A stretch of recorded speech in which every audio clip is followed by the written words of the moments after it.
Este capítulo se refiere a los delitos contra el honor, concretamente a las calumnias y a las injurias.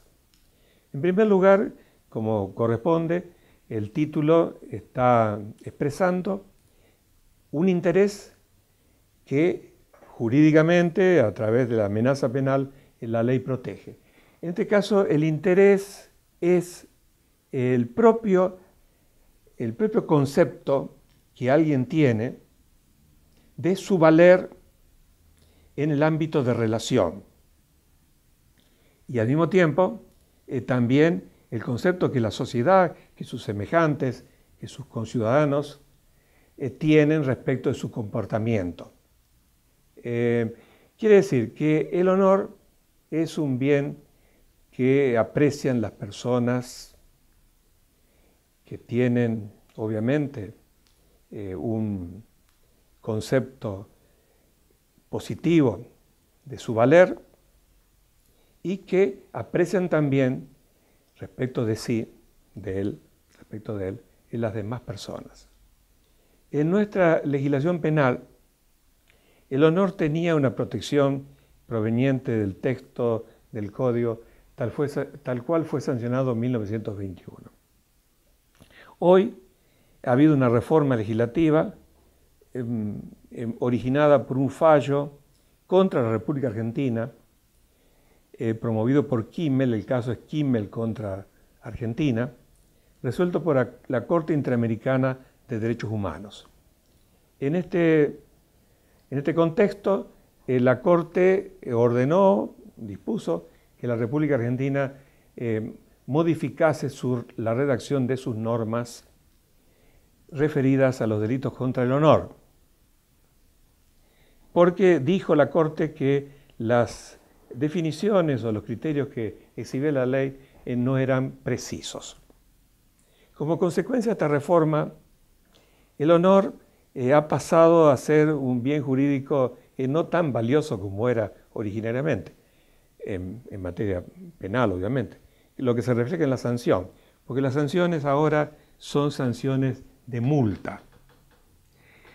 Entonces, es importante el análisis de las fórmulas legales,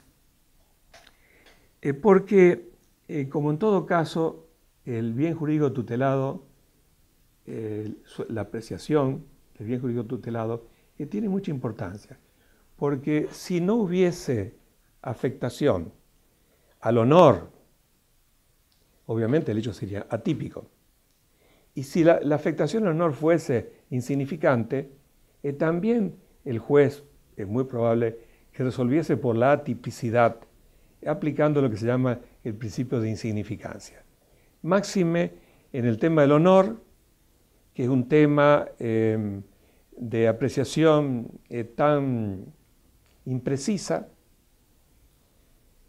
sobre todo en esta época, y entonces solamente en algunos casos es muy probable que el juez penal siga aplicando estas figuras de las calumnias y las injurias. Voy a señalar brevemente y en las partes principales cómo están redactados hoy los tipos penales. El artículo 109 dice: la calumnia o falsa imputación a una persona física determinada de la comisión de un delito concreto y circunstanciado que dé lugar a la acción pública. Es curioso observar que es un precepto que contiene una definición. O sea, el Código está diciendo qué es la calumnia. En lugar de decir, como en todos los otros preceptos, cuáles son los verbos típicos, la conducta típica, está diciendo concretamente cuál es la calumnia. Y de esta definición del Código es importante señalar lo siguiente, que se trata de una falsa imputación. O sea, el sujeto activo del delito de calumnia sabe que la imputación que le está dirigiendo a su adversario, a la víctima, es falsa. La reforma legislativa que mencioné antes también tiene importancia porque está indicando quién es el sujeto pasivo. Ahora dice, a una persona física determinada. O sea, un pleonasmo, pero terminaron las discusiones respecto de si era posible dirigir una falsa imputación contra quien no fuera una persona física determinada. Hoy no hay duda de que es así. Es una de las precisiones que le exigió la Corte Interamericana a la República Argentina, y la República Argentina cumplimentó con este precepto. Y ahora dice también, de la comisión de un delito concreto y circunstanciado.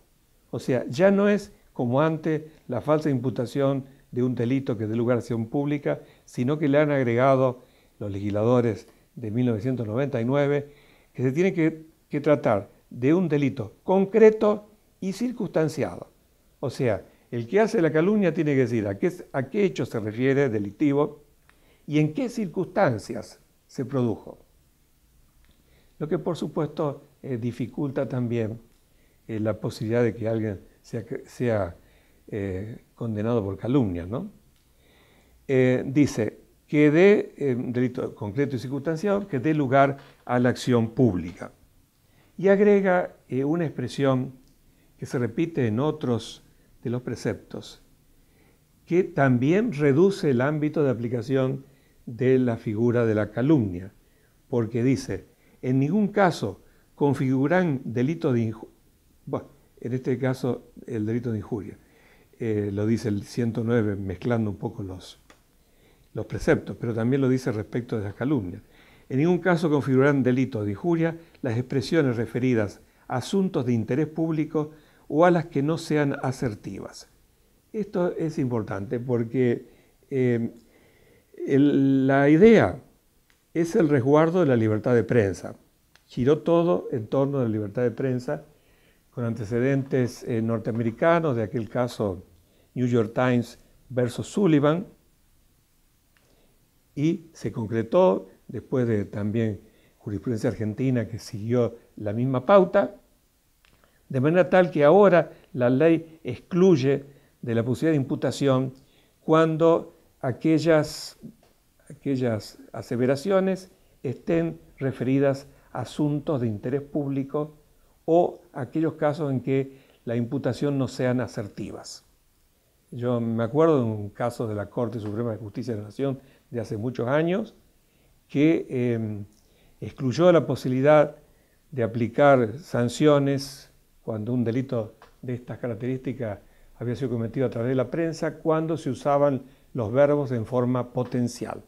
O sea, era suficiente excluir la imputación de hechos contra el honor cuando el periodista, el periódico, el diario, la radio, la televisión, se referían a algún suceso que conocían, pero usando los verbos en potencial. Habría ocurrido tal cosa o fulano de tal habría hecho tal otra. Esto es relativo a la calumnia, que tiene pena ahora de multa de 3.000 a 30.000 pesos. El artículo siguiente, el 110, dice, el que intencionalmente deshonrare o desacreditare a una persona física determinada será reprimido con multa de 1.500 a 20.000 pesos. De esto tengo que señalar la diferencia con respecto a la legislación anterior. La legislación anterior se refería justamente a la deshonra o al descrédito, pero ahora el legislador de 1999 le agregó la intención. O sea que no hay duda, no puede haber ninguna duda que el delito de injuria es un delito doloso. Y con la expresión que usa la ley, tampoco podría aplicarse la figura del dolo eventual, porque tenía que ser dolo directo para que se configuren las injurias. Y nuevamente se agrega el párrafo aquel que en ningún caso configurarán delito de injuria las expresiones referidas a asuntos de interés público o a las que no sean asertivas. Y también agrega un párrafo que es un párrafo un poco, digamos, en cierta forma curioso, porque agrega, tampoco los calificativos lesivos al honor cuando guardar en relación con asuntos de interés público. Quiere decir que puede haber alguien que ofenda a otro el legislador está pensando en que el hecho es de injuria, pero de todas maneras, como se trata de alguna expresión que tiene alguna vinculación con asuntos de interés público, tampoco es el hecho pasible de sanción.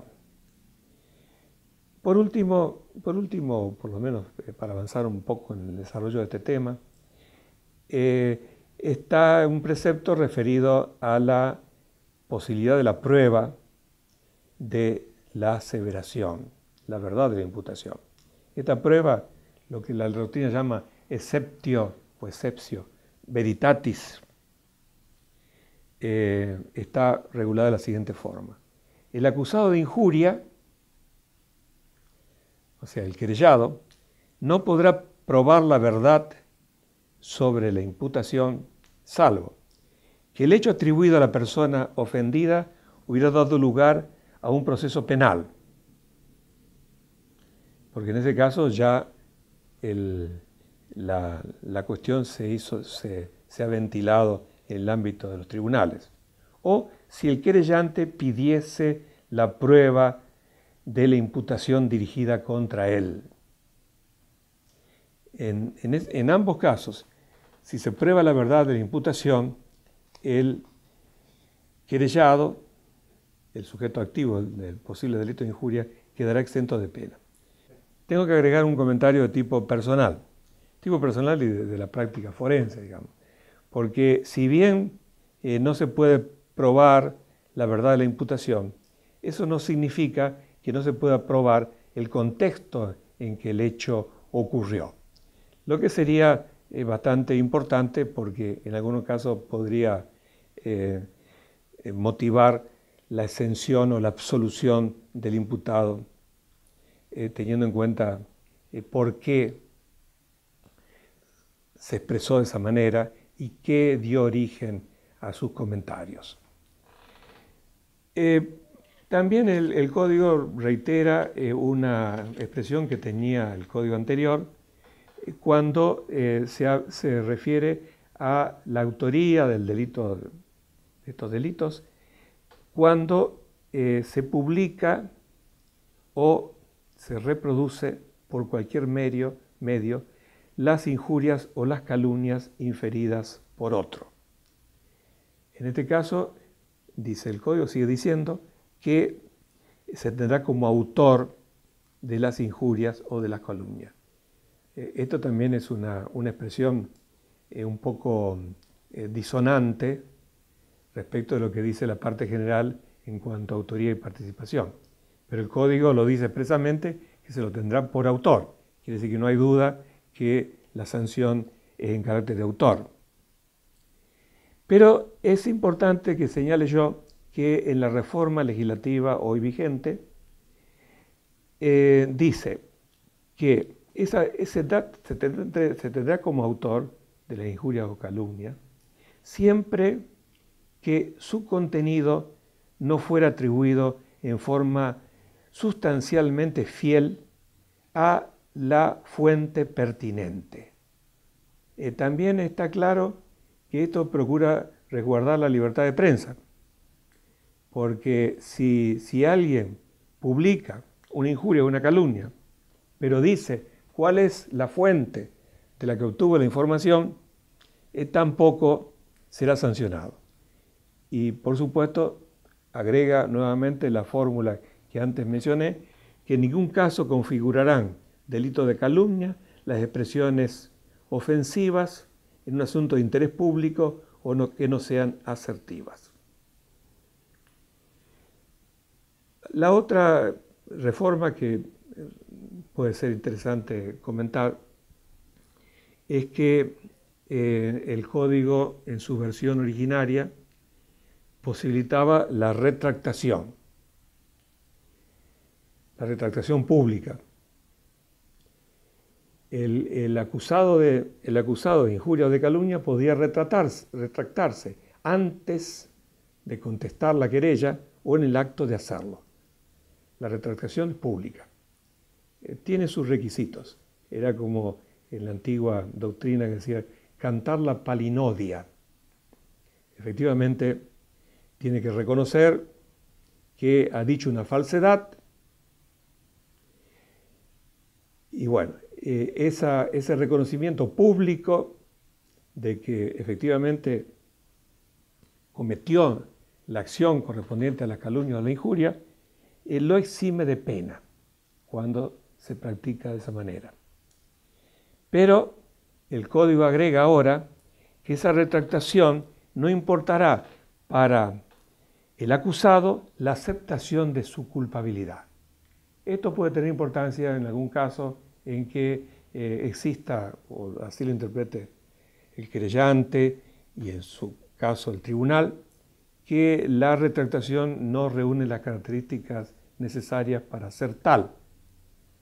Y el proceso tendría que seguir en ese caso. Pero esa retractación del acusado hoy está claro, con el precepto que acabo de leer, que no significa la aceptación de su culpabilidad. O sea que podría seguir discutiéndose en juicio y podría esgrimir las circunstancias que tenga en favor de su defensa y en pro de su absolución. Con esto entonces termino el capítulo.